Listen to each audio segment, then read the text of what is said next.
प्यारे बच्चों, आज से हम चैप्टर 7 स्टार्ट कर रहे हैं। चैप्टर 6 आपका सिलेबस में से हटा दिया गया है।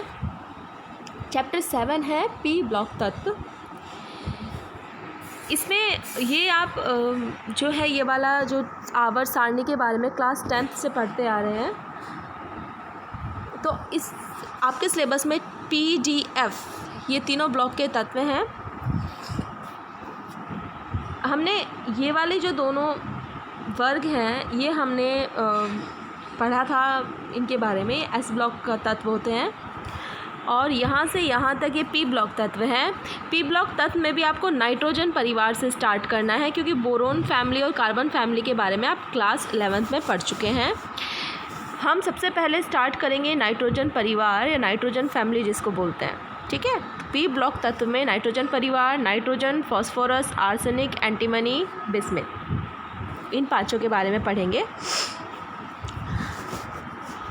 अब पी ब्लॉक तत्व आप इधर ध्यान दीजिए और ये इसका स्क्रीनशॉट ले लीजिएगा, ये आपको अगले चैप्टर में भी काम आएगा। पी ब्लॉक तत्व वर्ग 12 से 18 तक के तत्व होते हैं। इसमें इलेक्ट्रॉन Np केवल N अपूर्ण होता है, ये इनको हम सामान्य तत्व बोलते हैं, ठीक है। और इनका इलेक्ट्रॉनिक विन्यास होता है Np 1 से लेके 6 तक। मतलब P में 1 से, हमें पता है जो P ब्लॉक होता है, जो P होता है उसमें कितने इलेक्ट्रॉन आ सकते हैं? 6 इलेक्ट्रॉन। तो 1 से लेके 6 इलेक्ट्रॉन तक हम इसमें भर सकते हैं। तो इसलिए इसका जो इलेक्ट्रॉनिक विन्यास होता है वो होता है Np 1 से लेकर 6 तक। अब हम थोड़ा इसको डिटेल में पढ़ेंगे। आवर्त नाइट्रोजन परिवार के तत्वों की आवर्त सारणी में स्थिति। आवर्त सारणी में समूह 15 नाइट्रोजन जो है वो होता है समूह 15 में NpAsSbBi nitrogen, phosphorus, arsenic, antimony, bismuth आदि तत्व उपस्थित हैं।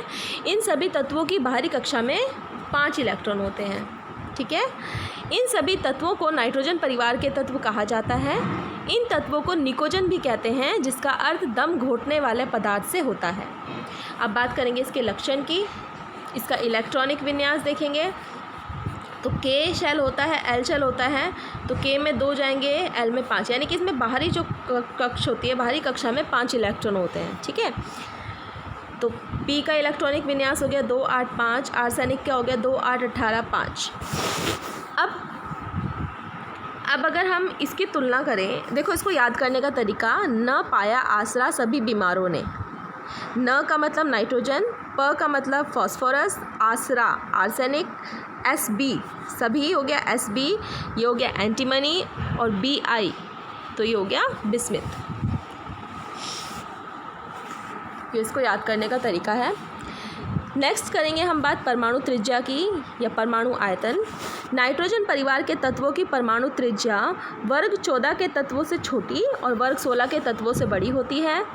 वर्ग 15 में अगर ऊपर से हम नीचे आएँ तो परमाणु त्रिज्या बढ़ता है, क्योंकि कक्षाओं की संख्या बढ़ती है। देखो यहाँ पर 2 कक्षाएं हैं, यहाँ पर 3 हैं, यहाँ पर 4 है, तो कक्षाएं बढ़ती जा रही हैं, तो जिसकी वजह से ऊपर से नीचे आने पर परमाणु त्रिज्या बढ़ती है। नेक्स्ट है भौतिक अवस्था। भौतिक अवस्था देखिए, nitrogen, phosphorus, arsenic, antimony, bismuth, ये तीनों तो ठोस होते हैं।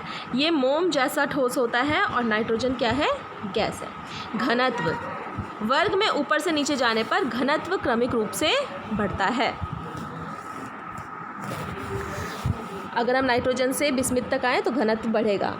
फिर आयनन ऊर्जा या आयनन विभव या आयनन एंथैल्पी भी बोलते हैं हम इसको। किसी परमाणु की गैसीय अवस्था में बाहरी कक्षा में 1 इलेक्ट्रॉन निकालने के लिए जितनी ऊर्जा की आवश्यकता होती है उसे परमाणु का आयनन विभव कहते हैं। यानी कि बाहरी वाला 1 इलेक्ट्रॉन निकालने के लिए जितनी ऊर्जा चाहिए वो होता है आयनन विभव या आयनन ऊर्जा।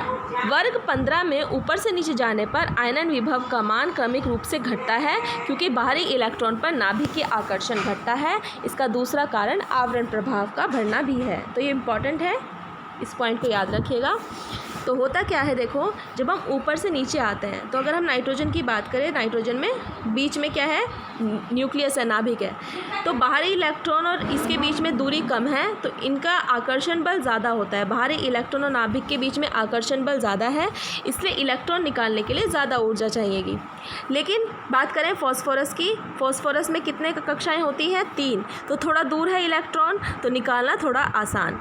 इसके बाद आर्सेनिक में 4 कक्षाएं हो गई तो इलेक्ट्रॉन और ज़्यादा दूर हो गया तो इलेक्ट्रॉन निकालना और ज़्यादा आसान हो गया। और नीचे बिस्मिथ में और ज़्यादा, नाभिक से बाहरी इलेक्ट्रॉन बहुत ज़्यादा दूर हो गया तो इलेक्ट्रॉन निकालना सबसे ज़्यादा बहुत आसान हो जाएगा। यानी कि नीचे की तरफ आते आते हम देखेंगे कि हमें कम ऊर्जा देनी पड़ेगी और हमारा इलेक्ट्रॉन आसानी से निकल जाएगा। तो इसका कारण है नाभिक के आकर्षण का घटना। परमाणु का आयनीकरण, आयनन, परमाणु से आयन निकालते हैं हम। इसको देख लीजिए कैसे करेंगे। देखो, जो धनायन होता है वो अपने पेरेंट एटम से, जिससे वो बन रहा है, उसका साइज़ छोटा होता है। और हमेशा ऋणायन जो होता है उसका साइज़ अपने पेरेंट जो तत्व है उससे बड़ा होता है। जैसे कि अगर हम Cl और Cl माइनस का वो देखें आकार, तो Cl माइनस का आकार बड़ा है और Cl का छोटा है। लेकिन धनायन में उल्टा होता है, जो पेरेंट तत्व होता है उसका जो आकार होता है, वो जो मूल तत्व है उसका जो आकार है वो धनायन से बड़ा होता है या धनायन का आकार छोटा होता है। ठीक है।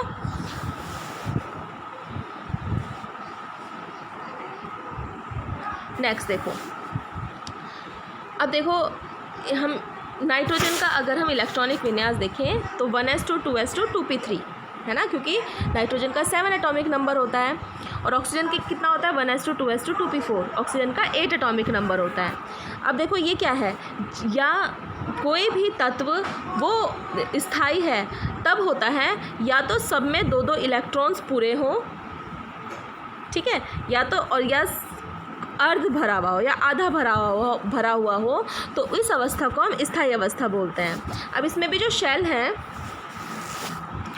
ये देखो, ये अर्धपूर्ण है। आप देखोगे 1s2 में पूरे इलेक्ट्रॉन है, 2s2 में पूरे इलेक्ट्रॉन है, लेकिन 2p3 जो है वो सब में एक एक इलेक्ट्रॉन है। ठीक है, इसमें तो एक एक इलेक्ट्रॉन होने की वजह से क्या होगा कि ये क्या है, स्थायी है। लेकिन अगर हम ऑक्सीजन को देखें तो ऑक्सीजन के बाहरी कक्ष में 4 इलेक्ट्रॉन हैं, तो अगर हम इसमें भरेंगे तो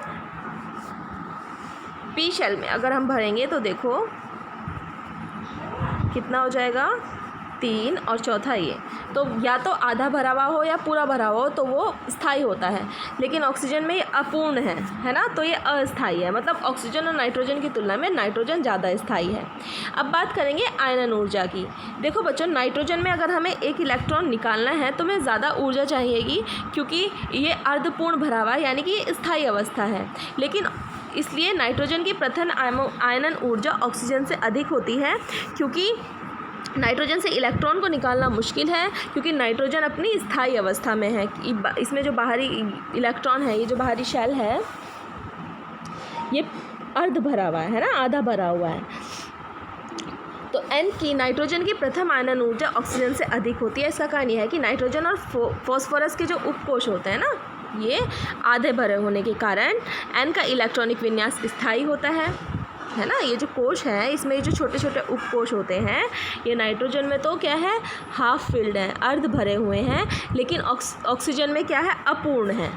तो इसलिए नाइट्रोजन ज़्यादा स्थायी है, क्योंकि नाइट्रोजन स्थायी है इसलिए इसको इसमें से इलेक्ट्रॉन निकालने के लिए ज़्यादा ऊर्जा देनी पड़ेगी। ठीक है, तो नाइट्रोजन का इलेक्ट्रॉनिक विन्यास स्थायी होता है, उसमें से एक इलेक्ट्रॉन को निकालने के लिए बहुत अधिक ऊर्जा की आवश्यकता होती है।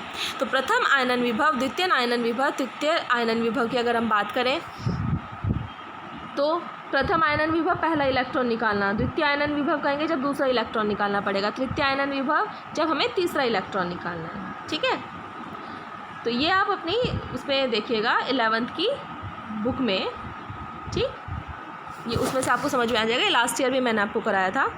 नेक्स्ट है धात्विक गुण। वर्ग में ऊपर से नीचे जाने पर धात्विक गुण बढ़ता है। धात्विक गुण इसलिए बढ़ता है क्योंकि इलेक्ट्रॉन देने की प्रवृत्ति नीचे की तरफ बढ़ती है। मैंने अभी बताया था जैसे जैसे हम नीचे जाएंगे तो इलेक्ट्रॉन निकलना आसान होगा, तो इसलिए इलेक्ट्रॉन जो धात्विक गुण होता है वो ऊपर से नीचे जाने पर बढ़ता है। ठीक है। अच्छा, एक चीज़ ये और देखो, उपकोष हमने पढ़े थे SPDF 4 प्रकार के होते हैं। S में मैक्सिमम 2 इलेक्ट्रॉन आ सकते हैं, P में 6 इलेक्ट्रॉन आ सकते हैं, D में 10 इलेक्ट्रॉन आ सकते हैं और F में 14 इलेक्ट्रॉन आ सकते हैं। और अगर आधा भरा हो तो S में 1 इलेक्ट्रॉन, P में 3 इलेक्ट्रॉन, D में 5 इलेक्ट्रॉन और F में 7 इलेक्ट्रॉन। ठीक है। नेक्स्ट है, ये है नाइट्रोजन फॉस्फोरस अधातु है, आर्सेनिक एंटीमनी उपधातु है और बिस्मिथ क्या है? धातु है। तो nitrogen phosphorus arsenic antimony bismuth. Next है विद्युत ऋणात्मकता। किसी परमाणु द्वारा सहसंयोजक बंध के इलेक्ट्रॉन युग्म को अपनी ओर आकर्षित करने की क्षमता को विद्युत ऋणात्मकता कहते हैं। ठीक है। कोई परमाणु जब सहसंयोजक बंध बनाता है तो इलेक्ट्रॉन को अपनी तरफ खींचने की प्रक्रिया, जो इलेक्ट्रॉन का युग्म है वो अपनी तरफ खींचने की जो क्षमता होती है वो क्या कहलाती है? विद्युत ऋणात्मकता। वर्ग 15 से ऊपर से नीचे आने पर विद्युत ऋणात्मकता का मान क्रमिक रूप से घटता है, यानी कि नाइट्रोजन सबसे ज़्यादा विद्युत ऋणात्मक है, उसके बाद फॉस्फोरस, उसके बाद आर्सेनिक एंटीमनी बिस्मिथ। ठीक। नेक्स्ट गलनांक और क्वथनांक। गलनांक और क्वथनांक नाइट्रोजन और फॉस्फोरस की अगर आर्सेनिक का देखो, आर्सेनिक का सबसे ज़्यादा है गलनांक और क्वथनांक। ठीक है। नाइट्रोजन फॉस्फोरस, इसकी सीरीज़ याद रखना, नाइट्रोजन से ज़्यादा फॉस्फोरस से ज़्यादा आर्सेनिक, उसके बाद बिस्मिथ से ज़्यादा एंटीमनी और एंटीमनी से ज़्यादा आर्सेनिक, यानी कि आर्सेनिक का जो गलनांक और क्वथनांक होता है वो सबसे ज़्यादा होता है। संयोजकता, ये बहुत इंपॉर्टेंट है, इसको ध्यान से पढ़िएगा। बाहरी कक्षा में 5 इलेक्ट्रॉन होने के कारण इनका सामान्य संयोजकता 3 होती है, क्योंकि इनको बाहरी कक्षा को पूरा करने के लिए 3 इलेक्ट्रॉन की आवश्यकता है, तो इनकी इनकी जो संयोजकता है वो 3 है। जैसे NH3, PH3, PCl3, तो ये इस तरह के यौगिक बनाते हैं। लेकिन नाइट्रोजन को छोड़कर शेष सभी तत्व 5 संयोजकता भी रखते हैं, तो ऐसा नहीं है कि संयोजकता सिर्फ 3 रहेगी, संयोजकता 5 भी हो सकती है। क्योंकि जो अगर हम ऊपर से नीचे आएंगे तो नाइट्रोजन जो है इसमें तो डी कक्षा है नहीं, लेकिन जो फॉस्फोरस है उसमें जो डी कक्षक होता है वो खाली होता है। तो अगर हम नाइट्रोजन और फॉस्फोरस की तुलना करें तो नाइट्रोजन को छोड़कर जो है शेष सभी तत्व की 5 संयोजकता भी दिखाते हैं, क्योंकि नाइट्रोजन के पास रिक्त डी कक्षक नहीं होता। यानी कि क्वेश्चन इस तरह से आ सकता है कि फॉस्फोरस पेंटाक्लोराइड तो बनता है लेकिन NCl5 नहीं बनता, हमेशा NCl3 बनता है। नाइट्रोजन के साथ 3 क्लोरीन का वो यौगिक बनता है, लेकिन फॉस्फोरस के साथ 3 का भी बन सकता है और 5 क्लोरीन का जो यौगिक है वो भी बन सकता है। तो इसका कारण ये है कि फॉस्फोरस के पास खाली डी कक्षक होता है। देखो कैसे, देखो नाइट्रोजन का इलेक्ट्रॉनिक विन्यास जो होता है वो होता है 1s2 2s2 2p3। यहाँ पे तो डी कक्षक है ही नहीं, लेकिन अगर हम फॉस्फोरस की बात करें तो उसका होता है 1s2 2s2 2p6 3s2 3p3 3d0, यानी कि इसका जो डी कक्षक है वो खाली है। तो तलस्थ अवस्था में तो ये ऐसे ही रहेगा, लेकिन उत्तेजित अवस्था में यानी कि थोड़ा सा अगर हम इसको ऊर्जा देंगे तो ये इलेक्ट्रॉन कूद कर कहाँ जाएगा? यहाँ। तो इसमें अयुग्मित इलेक्ट्रॉन कितने हो गए? 5। तो यानी कि ये अपनी फॉस्फोरस जो है वो अपनी संयोजकता को 3 से 5 तक बढ़ा सकता है, लेकिन नाइट्रोजन नहीं बढ़ा सकता क्योंकि नाइट्रोजन के पास खाली डी कक्षक नहीं है। तो ये इंपॉर्टेंट क्वेश्चन है, इस पे क्वेश्चन भी आता है। नेक्स्ट है ऑक्सीकरण अवस्था। ऑक्सीकरण अवस्था है ये -3 से +5 तक की ऑक्सीकरण अवस्था प्रदर्शित करते हैं। यौगिक की प्रकृति, ये अधिकतर सहसंयोजक यौगिक बनाते हैं। आणविक अवस्था N2 P4 AS4 SbF4 Bi2, ये इस तरह से हमें ये इनकी आणविक अवस्था है। अपर रूपता, बिस्मिथ को छोड़कर शेष सभी तत्व अपर रूपता प्रदर्शित करते हैं। रासायनिक गुण देखें तो हाइड्रोजन से क्रिया करने पर ये ट्राईहाइड्राइड बनाता है, यानी कि 3 हाइड्रोजन वाला फॉर्मूला बनेगा NH3 PH3 ASH3। तो ये किस तरह का है? ट्राईहाइड्राइड। ऊष्मीय स्थायित्व ये सबसे ज़्यादा स्थायी है और ये सबसे कम स्थायी है। इसका कारण ये है कि ये बहुत स्ट्रॉन्ग हाइड्रोजन बॉन्ड बनाता है, जिसकी वजह से इसका ऊष्मीय स्थायित्व ये बहुत ज़्यादा होता है। नेक्स्ट है अपचायक क्षमता। अपचायक क्षमता का ये है, यानी कि ये ज़्यादा अपचायक है, ये अपचयन प्रकृति प्रदर्शित करता है, ठीक है। और ये वीक अपचायक है, कमज़ोर अपचायक है। तो अपचायक प्रकृति क्षमता जो होती है वो ऊपर से नीचे पर आने पर इस नाइट्रोजन परिवार में बढ़ रही है। नीचे वाला बहुत अधिक अपचायक होता है, अपचायक क्षमता इसकी सबसे ज़्यादा होती है और इसकी सबसे कम होती है। नेक्स्ट है विषैली प्रकृति। ऊपर से नीचे आने पर विषैली प्रकृति बढ़ती है, यानी कि बिस्मिथ हाइड्राइड जो है बहुत अधिक विषैला होता है, सबसे ज़्यादा विषैला है, और अमोनिया सबसे कम। क्षारीय प्रकृति। क्षारीय प्रकृति जो है नाइट्रोजन, जो अमोनिया है ये सबसे ज़्यादा क्षारीय है। इसके बाद phosphorus hydride, arsenic hydride, antimony hydride, bismuth hydride, ठीक है। तो ये है इसकी क्षारीय प्रकृति का क्रम। तो यहाँ तक आप अपनी कॉपी में कर लीजिएगा।